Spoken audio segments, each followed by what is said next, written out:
Dobra večer, lijepi pozdrav svima u cijeloj Hrvatskoj.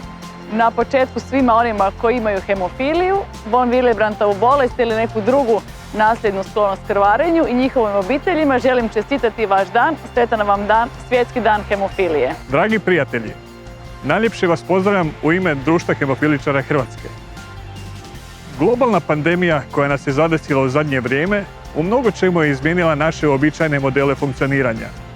Mnogo toga nam je oduzela, mnogo toga je promijenila, odgodila, zabranila ili uskratila, a čini se evo da je zapravo ova društvena dimenzija jedan od najzahvaćenijih dijelova ove pandemije. Žao mi je da se ovako vidimo preko ekrana, da se ne vidimo uživo, međutim svi razumijemo zašto je to tako.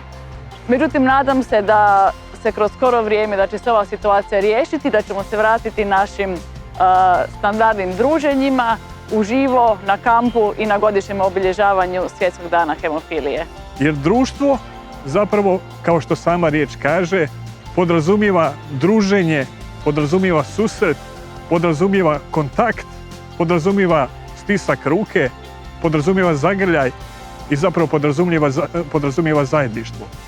Svi znamo da su se velike stvari dogodile zadnjih godina, da su novi lijekovi došli, da su bolji lijekovi blizu, da smo blizu ostvarenja toga da bolesnici uopće više neće imati krvarenja. Dakle, to je naš cilj, da nemamo krvarenja.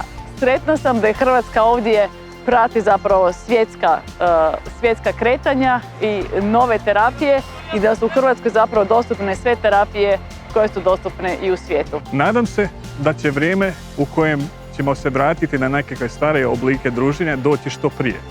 Do tada budimo tu, ako ne možemo već jedni uz druge, budimo jedni za druge.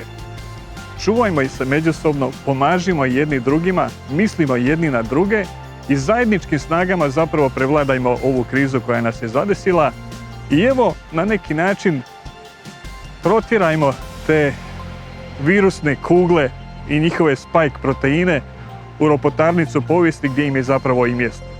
I gledajući u budućnost koja će sigurno biti bolja nego što je bila, još jedanput vam želim sretan Svjetski dan hemofilije. Sve vas najsrdačnije pozdravljam i želim vam sretan dan hemofilije.